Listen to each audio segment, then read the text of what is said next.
En el año 2009 se modificó la ley del Banco de Datos Genéticos.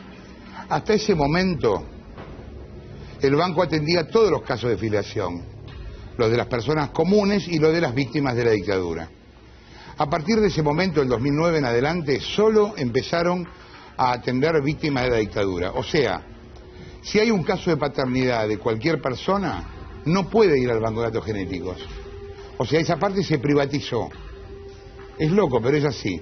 O sea, ya hace muchos años que cuando alguien quiere hacerse un examen de filiación, a menos que sea víctima de la dictadura, no puede hacerlo a cargo del Estado. Tiene que garpar a laboratorios. Después vamos a ver, algunos de esos laboratorios tienen acuerdos con el banco. ¿Y qué fue lo que pasó del 2009 en adelante? Se quiso, ahora hay una cautelar que lo impide, mudar el banco del Hospital Durán, o sea, del área municipal, al área nacional, para que dependiera directamente del Ejecutivo. En el medio de todo esto estuvo el caso de los chicos Herrera Noble, que se demostró absolutamente que no son hijos de desaparecidos. Es más, se los testeó contra familias japonesas, que era imposible que diera nada. Y en efecto, no dio nada. Se demostró con 99% que era mentira. Ahora, la causa todavía está abierta. Entonces uno se pregunta, ¿por qué la causa está abierta? Porque el gobierno tiene una última carta que quería usar, no lo sé si la usará o no, antes de octubre. ¿Cuál era? Juntar el archivo del equipo de antropología forense con el archivo del Banco de Datos Genéticos. Por distintos motivos que vas a ver ahora, es una asociación, asociar ambos archivos, muy compleja. Porque vos estás poniendo de un lado huesos, que es lo que tiene el equipo de antropología forense, huesos de gente que fue sepultada como NN, y del otro lado ADN. Bueno, y vas a ver la explicación en un rato. Lo que pasa cuando vos mezclás los miles de casos de uno con los casos del otro, lo más probable es que dé una cantidad increíble de falsos positivos, lo que se llama falsos positivos. Hicieron el experimento con 2 personas para ver cómo salía, y a una chica, por ejemplo, le dio que tenía 6 padres. Imposible. Bueno, ¿qué pasa? Si ellos limitaran el ejemplo a una región determinada, ponele, buscamos desaparecidos en Tartagal. Entonces, claro, ahí como debe haber 4 o 8 o 10, es más fácil de comparar. Y en ese caso podría dar resultados más certeros. Igual el hecho de que algo dé falso positivo no significa nada, porque con el tiempo igual se demuestra que no son. Ahora, ¿qué pasa? Esta es como la excusa que el gobierno está buscando para seguir estirando el caso y no cerrarlo y reconocer que se equivocaron. ¿Se entiende? Esta es la historia que te vamos a contar de una manera bastante más técnica. Esta ley, que yo te decía era en 2009, es la 26.548, que es la que dispuso el traslado del Banco de Datos Genéticos a la órbita del Poder Ejecutivo, lo que implicaba también mudarlo físicamente, del Durán municipal al Ministerio de Ciencia y Tecnología de la Nación, nacional. Esta semana, en el Congreso, hubo una audiencia pública para debatir el tema y la justicia, como yo te decía antes, dictó una medida cautelar que suspendió el traslado del banco. Pero además la decisión del gobierno de intervenir directamente en el banco y pasarlo a la órbita del Ejecutivo prendió la luz roja sobre cuáles eran las verdaderas intenciones para hacer esto. Bueno, las intenciones eran seguir estirando el caso para no tener ninguna definición de algo que ya está definido, pero que no cierran por una cuestión política. Hoy te vamos a contar esa maniobra. Maru Dufart. Sí, Jorge, lo que estuvimos trabajando esta semana, y como decías vos, es la luz roja que prendió en los organismos de derechos humanos y en la Asociación Abuelas de Plaza de Mayo, que están con Chicha Mariani en la Fundación Anaí. Ellos lo que les preocupa es la falta de una cadena de custodia que asegure que esas muestras en el trayecto, en el traslado desde el Durán al edificio de Córdoba 831, lleguen en las mismas condiciones que hoy están en el banco, que sean manipuladas en ese camino hacia el nuevo edificio. ¿Por qué? Bueno, ahí lo que está, como decías antes, es la información genética, los perfiles, el ADN, que les permite a las abuelas encontrar a sus nietos. ¿Cómo funciona? Una familia que busca a un nieto de hijos desaparecidos lleva su información genética al banco y ahí se almacena el perfil. Un joven que tiene dudas sobre su identidad y cree que puede ser hijo de desaparecidos, se acerca a la CONADI o ante un juez y bueno, manifiesta su preocupación o su duda, su sospecha. Ahí CONADI o el juez hacen un análisis de lo que los genetistas forenses llaman un a priori, que son condiciones más de tipo sociológica o antropológica. Por ejemplo, no sé, cuándo naciste, dónde, tiene que ver más con un contexto para definir si efectivamente esa persona puede o no ser hijo de desaparecidos. Recién entonces va al banco y en el laboratorio se hace el estudio de ADN propiamente dicho. Es un tema complejo porque estudiar el ADN, la tecnología del ADN es otro idioma. Vamos a tratar de explicarlo y que se entienda fácil. El ADN, toda la cadena, si uno quisiera estudiar toda la cadena del ADN completo, le llevaría además de muchísimo tiempo, mucho dinero. Entonces lo que se hace es estudiar un puntito de ese ADN. En el laboratorio lo que hacen es aplicar unos reactivos que te van a mostrar determinadas características, formas de ese ADN, partecitas. Internacionalmente está avalado trabajar sobre 15 marcadores genéticos, sobre 15 partecitas de ese ADN. Cuando lo estudiamos, lo que se hace es comparar esas partes, esas 15 partes de un ADN, en este caso del joven que tiene la duda, con el resto del ADN o de la información de los perfiles genéticos almacenadas en el banco. Acá aparece el problema de lo que mencionabas antes de lo que puede ser un falso positivo. ¿Por qué? Porque somos muchos y hay determinadas partes, determinadas formas, características de ese ADN que coinciden, que son más comunes a toda la población, que tienen que ver con estas condiciones, dónde naciste, región, bueno, es un poco más complejo. Entonces, aún aplicando y estudiando esos 15 marcadores genéticos, yo me puedo encontrar con una compatibilidad entre los dos ADNs o más que se da por azar. Es decir, encuentro que 15 marcadores genéticos, 15 partecitas de ese ADN coinciden con las 15 partecitas de otro, aunque no exista una condición de filiación, aunque no seamos parientes. Eso es lo que se llama falso positivo o una coincidencia por azar. Sí, en realidad el falso positivo es negativo, lo llaman falso positivo, pero es un negativo. Si siguen laburando en el tema, se demuestra que es negativo. Eso es lo que quería decir, o sea, no es que el falso positivo yo establezco y no voy a poder nunca saber si somos parientes o no. Podés saberlo, pero no en una primera instancia. Digamos. Claro, lo que tengo que hacer es seguir aplicando marcadores, seguir estudiando, buscar nuevas partecitas de ese ADN, por ejemplo, hasta 50 marcadores, hasta que encuentre que coinciden en todas, un 99,9% para los casos de filiación, de personas desaparecidos, o que no coincide, por ejemplo, en 3. Entonces ahí yo ya digo, bueno, lo excluyo. ¿Sí? Lo que decimos entonces es que el falso positivo es un eufemismo, una cuestión, un análisis incompleto de ese estudio de ADN. Lo que pasa, lo que te da el falso positivo, y acá viene el tema político, es la posibilidad de seguir estirando algo que ya está dicho. Está demostrado con un 99%, te digo, lo chequearon contra japoneses, que vos me decís, no pueden tener nunca algo que ver con japoneses. Bueno, lo chequearon con japoneses, tampoco daba. O sea, ahí hay una cosa que se terminó. El gobierno lo que quiere hacer es estirarla y pensaban hacerlo antes de las elecciones para poder capitalizarlo políticamente. Esto es lo que darían los falsos positivos, esa oportunidad, la oportunidad de estirarlo. Para, igual no importa, a lo mejor el año que viene decir que no es, pero ya el año que viene, nadie piensa en el año que viene, todos están pensando en los próximos 10 minutos. Vamos a ver un tape donde te contamos toda esta historia y te contamos cómo se armó esta maniobra para construir un instrumento que en realidad es bueno y que fue hecho para descubrir la verdad en una herramienta para tratar de mandar una mentira. Míralo.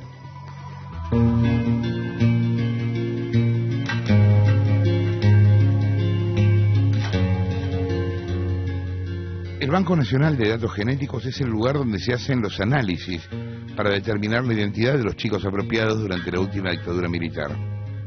El banco es un emblema de la democracia y de la lucha por los derechos humanos, un símbolo para todos los argentinos.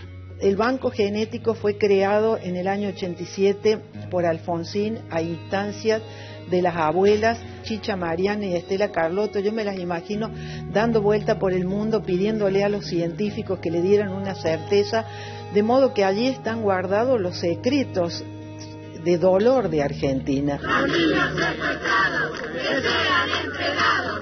Ahí, en ese lugar que debería ser intocable para el gobierno que hizo de los derechos humanos su bandera, ahora hay polémica. Nosotros seguimos insistiendo en la necesidad de que el banco genético responda a las necesidades de todo el país. En noviembre de 2009, la mayoría acá en el Congreso aprobó la ley 26.548, que dispuso una modificación estructural del Banco de Datos Genéticos y su traspaso a la órbita del Poder Ejecutivo Nacional. Eso implica una mudanza física desde su ámbito histórico en el Hospital Durán a un edificio del Ministerio de Ciencia y Tecnología. La nueva sede del banco en la avenida Córdoba 831 albergará las 355 muestras de ADN de familias que buscan nietos desaparecidos. Pero ahora, ante la inminencia del traslado, hay voces que se oponen. El banco de datos genéticos, en el lugar que está, tiene que permanecer ahí, ser inamovible, no trasladarlo a otro lado. Esa es mi humilde opinión. Seguimos resistiendo al traslado del banco de datos genéticos. Y pasó a ser un lugar casi sagrado, el Hospital Durán, donde siempre fuimos bien atendidas, con todos los cuidados, pero ahora se lo quiere cambiar de lugar. Y yo digo, toda esa historia tan dura, tan vivida, que nos costó tanto armar todo eso. El jueves último, el Congreso de la Nación fue escenario de una audiencia pública para exponer la preocupación sobre el destino del Banco Nacional de Datos Genéticos. La primera gran modificación y uno de los ejes por los cuales nosotros no acompañamos este proyecto es porque se limitaba el objeto del funcionamiento del Banco Nacional de Datos Genéticos pura y exclusivamente a los delitos de lesa humanidad. El senador introduce otro de los cambios que aparecieron con la ley y que marcan la intervención del gobierno. Es la pérdida de universalidad. El banco dejó de ser para todos y todas. Desde que comenzó a aplicarse la nueva ley en 2009, solo pueden acudir a él quienes investigan si son hijos desaparecidos durante la dictadura. La ley anterior, la 23.511, establecía que el Banco Nacional de Datos Genéticos iba a ser herramienta para poder dirimir los conflictos de filiación de todos. Todos tienen derecho a usar ese banco. Nosotros como organismos de derechos humanos y personas que al día de hoy seguimos luchando por las libertades democráticas, realmente nos importa muchísimo poder encontrar a los 400 nietos y no que nos quedemos en los 109 que tenemos. Pero eso no permite que dejemos que restringamos derechos a las personas que no fueron víctimas de la dictadura militar. ¿Por qué restringir la universalidad? Decir universal en derechos humanos es que es para todos. Porque ahora si alguien se tiene que hacer un ADN, tiene que ir a servicios privados. Entonces no lo veíamos esto como adecuado. Si las cosas se hacen, tienen que ser para todos. Los ciudadanos comunes que necesitan resolver casos de filiación posteriores a fecha quedaron marginados y tienen que ir a institutos particulares. De una manera indirecta, la ley impulsó la privatización de un negocio que manejan amigos del Ministerio de Ciencia y Tecnología. Tenemos mucho temor, y es una cosa que nos preocupa mucho, que la intención sea transformar esto en un negocio. Hoy aquí se comentaba que en las discusiones que hubo por esta ley en diputados en el 2009, los asesores eran dos personas que tenían sus propios laboratorios privados, ¿no es cierto? Dopaso, que era el coordinador previo, se presentaba como una persona que necesitaba conseguir recursos para poder llevar adelante sus institutos de genómica. Dopaso es el biólogo Hernando Paso, ex empleado del Ministerio como coordinador científico de la transferencia del Banco de Datos Genéticos. Durante su función fue acusado de usar recursos del banco para hacer negocios con laboratorios privados y con su propia empresa particular, llamada Biocódices S.A. El 24 de mayo, en medio de sospechas y denuncias internas, Dopaso cesó en sus funciones. que no nos queden dudas de que ahora se van a aprovechar del prestigio que ganó el banco. Ya aparecen convenios con el banco para hacer genómica. La genómica es los diagnósticos médicos en las patologías genéticas, que son como el gran hoy descubrimiento y que por supuesto tienen la marca de dinero legítimo de los laboratorios. No voy a entrar en eso, pero no puede quedar contaminado algo que fue creado por otras razones.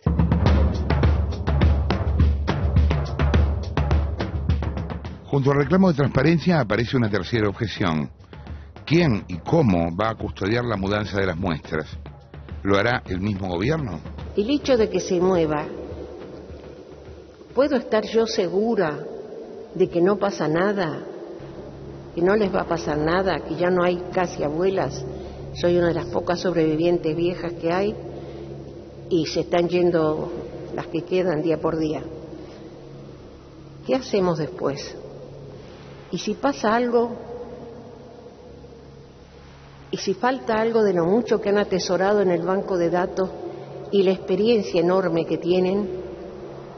No solo están en riesgo las muestras, porque se necesitan la certeza de la transparencia, de que no se van a perder, que no se van a manipular. Entonces lo que pedimos es transparencia, que no nos queden dudas. Nosotros no podemos darle un cheque en blanco a ningún gobierno, pero mucho menos a un gobierno que tiene al frente a gente como Milani, a Gerardo Martínez, personas que han participado ampliamente en la dictadura militar. El caso de Milani es paradigmático porque mismos organismos afines al gobierno nacional aceptaron su participación en la dictadura respecto por lo menos del conscripto Ledos. ¿El ADN es el que lleva toda nuestra información genética? Ana María de Leonardo fue una de las fundadoras del banco y su primera directora. Trasladar todas las muestras con las garantías de seguridad, primero tiene que ser una estrategia diseñada en la que participen todos los interesados, es decir, de donde están ahora, a dónde van a ir, y las autoridades que tienen que ver con el Ministerio Público que se van a hacer cargo de eso, reunirse a conversar y a acordar los términos de ese traslado. Que haya acuerdo de los dueños. Yo soy la única dueña de mi ADN. Yo soy la única dueña de mi ADN. Como no hubo consulta y además todavía no existe un protocolo que garantice la intangibilidad de esos análisis, queda abierta la posibilidad de que el día de mañana cualquier afectado pida la nulidad de un examen por la posible manipulación de las muestras. Para trasladar el material genético necesitas con el aval de los propios particulares. Si se traslada el material genético, este es susceptible de manipulación. Y si es susceptible de manipulación y se da la imputación por la apropiación de bebés de la dictadura, cualquiera puede plantear la nulidad. Entonces creo yo que se han hecho las cosas mal, de manera improvisada, con mucha soberbia, sin discusión y fundamentalmente desoyendo a los propios organismos que han avalado con mucha fuerza el trabajo serio y competente del Hospital Durán en esta materia y se echa por tierra todo lo bueno que se ha hecho en este sentido. Como si esto fuera poco, con la nueva ley el Ejecutivo queda como juez y parte. Es querellante en las causas de apropiación de chicos durante la dictadura y también sería fiscal de los peritajes que se realicen en el banco. ¿Se entiende? El Ejecutivo sería querellante y fiscal al mismo tiempo. Y esto es grave porque el Poder Ejecutivo actúa en las causas como querellante, es decir, da impulso en el marco de los delitos de lesa humanidad que tengan que ver con apropiación de bebés, pero así también fiscaliza o verifica los propios peritajes. Entonces, no se puede ser juez y parte. El Poder Ejecutivo no puede actuar como querellante y verificar los propios peritajes, porque esta es la mejor salida o el mejor atajo para que los imputados logren la nulidad de los procedimientos que se lleven a cabo. Pero el punto más polémico de todos los que habilitó la nueva ley tiene que ver con la posibilidad de entrecruzar las muestras del Banco Nacional de Datos Genéticos con las de otros bancos de datos. La ley no lo dice específicamente, pero se refiere al Banco de Datos Genéticos del equipo argentino de antropología forense, un organismo de enorme prestigio internacional que trabaja en la identificación de los desaparecidos durante la dictadura, enterrados como NN. Pero el control directo que ahora tiene el gobierno sobre las muestras despierta enormes dudas sobre la posible manipulación política del entrecruzamiento.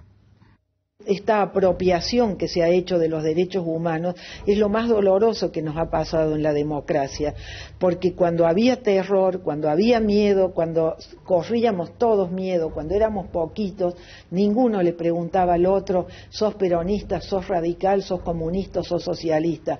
Entonces, esto de que hoy se haya tomado una apropiación partidaria, de filiación política partidaria, en algo que descansa lo que es la identidad de aquello que se robó en la época de la dictadura, porque todo fue clandestino, hoy tiene que tener la luz pública de la democracia, y la luz pública es la información como derecho, y que no nos quede la duda de que hay intencionalidad oculta, y lo que es más grave, que no haya manipulación. La manipulación consiste en la posibilidad de intervenir en el banco para dilatar y mantener abiertas indefinidamente distintas causas con fines políticos. Esto podría empezar a intuirse en una serie de mails que tiene como protagonista al propio ministro de Ciencia y Tecnología, Lino Barañao. En uno de esos correos, con fecha del 28 de febrero de este año, Barañao le escribe al por entonces aún coordinador del traspaso del banco, el cuestionado Hernando Paso. Ahí le cuenta que se reunió con Norberto Werner, un hombre de la Cámpora, exdirector de la Inspección General de Justicia y actual secretario de Comunicaciones. Dice que Werner le pidió que incorpore en su ministerio a una militante, Jaén Oliveri, y que la idea es que en el futuro ella controle desde ahí el caso HN, o sea, Herrera Noble. Tiempo después, el 13 de abril, Do Paso le dice al ministro que Jaén, la joven de carta abierta, deberá tener algo así como responsabilidades importantes, jerárquicas, en el laboratorio de forense. Jaén fue finalmente contratada y se le dio un lugar en la nueva estructura del banco. Ahora, la pregunta es, ¿cómo podría alguien incidir sobre estudios de análisis genético? Más todavía cuando, por ejemplo, en el caso Noble Herrera, se determinó con un 99% de exactitud que ni Felipe ni Marcela Noble Herrera son hijos de desaparecidos. El tema es muy complejo, pero podría sintetizarse de la siguiente manera.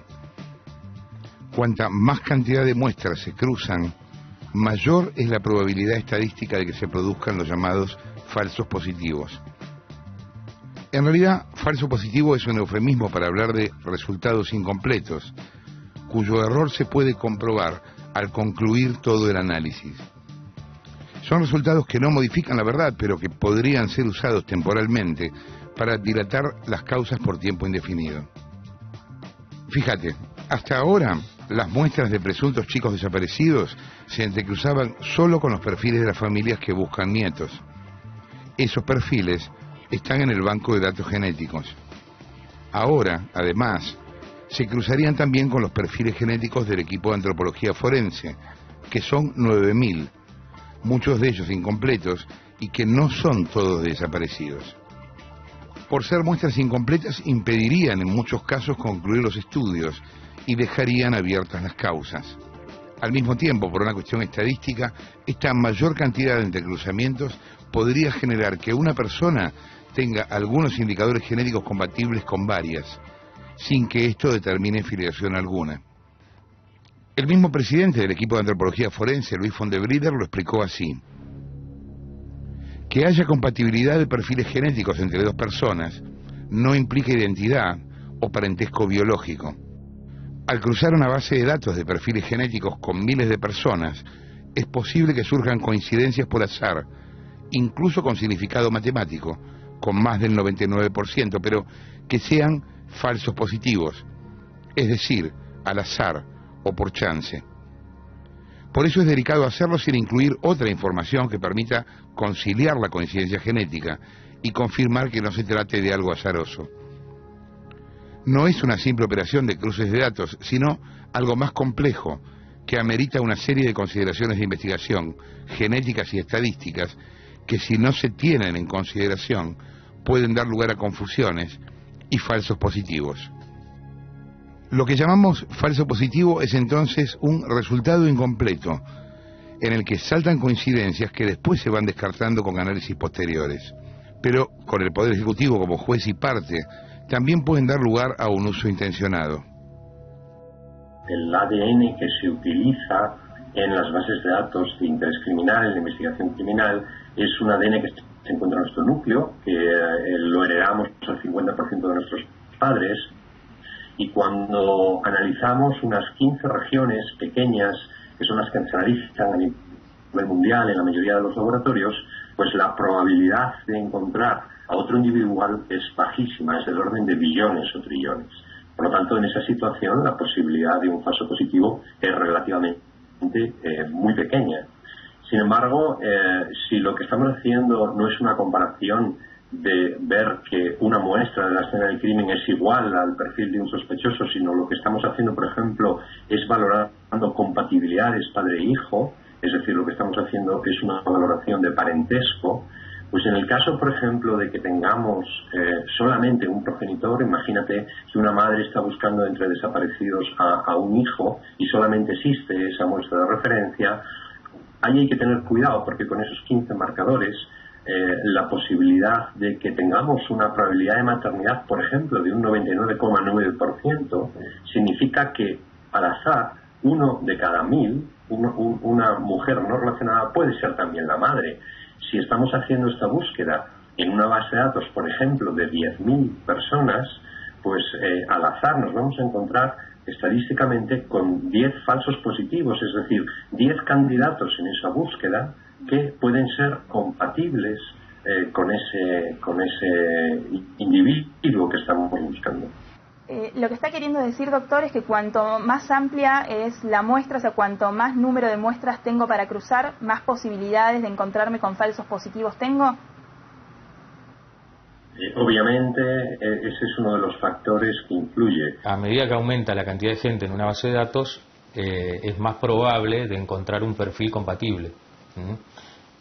Quizá esto suene como que algo, como que en definitiva pareciera que no sirviera el ADN, pero en realidad cualquier estudio de ADN siempre informa en términos probabilísticos. Es decir, que muchas veces una primera coincidencia en una base de datos debe de corroborarse mediante estudios complementarios. Esa es la idea.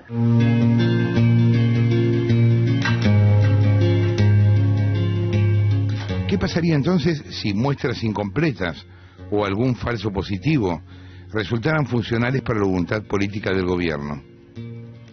Podrían usarse para instalar una sospecha.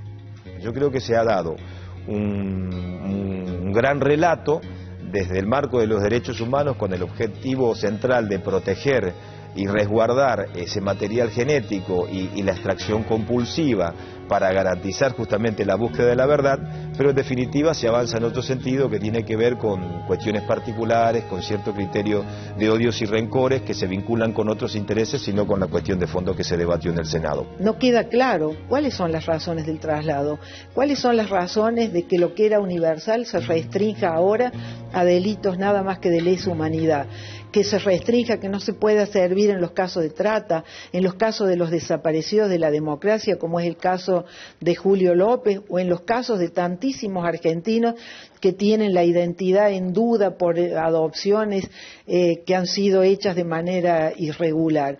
De modo que es el gobierno el que nos tiene que dar una respuesta. Imponiendo su mayoría, el gobierno desembarcó en uno de los símbolos más preciados de los argentinos. Declaró unos objetivos y escondió otros. Pero mostró la hilacha. Ahora vas a ver por qué.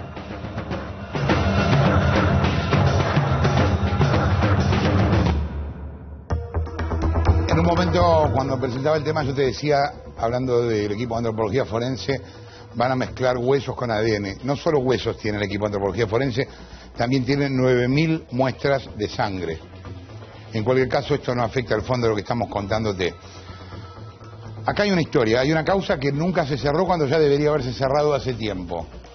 Bueno, el gobierno antes de octubre quiere usarla para dilatarla todavía más y buscar un efecto político con eso. Es eso lo que te estamos contando. Y vos fíjate, la intención del gobierno de usar falsos positivos como un elemento político quedó brutalmente expuesta en un mail, en otro mail, ya antes citábamos uno, del ministro Barañao. En el tape te contábamos qué pasó en el intercambio con Dopaso, ¿no? el ex encargado del traspaso del banco, sobre el nombramiento de una militante K, que se llama Jaén Oliveri, para que se haga cargo del caso NH, Noble Herrera. Bueno, escucha esto. El 11 de junio de este año, a las 8:15 de la mañana, Barañao le manda un mail a su secretaria personal. Y en ese mail el ministro se refiere a un supuesto encuentro con la presidenta Kirchner y dice textual, comillas, sintéticamente lo que Cristina quiere, es que sí o sí se cruce la base del Durán con la del EAF. El EAF es el equipo de antropología forense. Por lo que te conté ayer de que si se cruza, da positivo. No sé cómo lo vamos a hacer sin que sea un quilombo. Pero después de tirar la bomba, ya está. Esto que te cito es un mail textual de Barañao. ¿Entendés de lo que estamos hablando? O sea, ¿se entiende por qué hicieron todo esto? Es loco, ¿no? Porque en realidad hay como un patrón de conducta, porque en verdad si el gobierno miente en alguna cosa, ¿por qué no va a mentir en esto también? Pero hay muchos casos en los cuales hay supuestas buenas intenciones y en el fondo abajo hay otra historia, ¿no? Para recapitular, en el caso de los Noble Herrera ya dio que no son hijos desaparecidos, ya está, lo chequearon contra todas las bases de datos del equipo del Banco Nacional de Datos Genéticos. Lo que el gobierno busca ahora no es un resultado positivo, porque no lo puede haber, sino una nueva dilación o una nueva sospecha de lo que se llama, en la jerga científica, falsos positivos, que surjan de exámenes incompletos. O sea, igual el falso positivo no modifica la verdad. No son, no es que va a dar que son. Pero ¿qué hace? Estira el tema y lo vuelve a mantener presente en un momento en el que el tema ya está cerrado para la gente. Ya nadie discute si son o no son, porque no son. Lo que haría es volver a crear un manto de sospecha sobre esto. ¿Y sirve para qué? Para mantener las causas abiertas indefinidamente. O por lo menos hasta el 2015, o 2016, o no sé cuándo.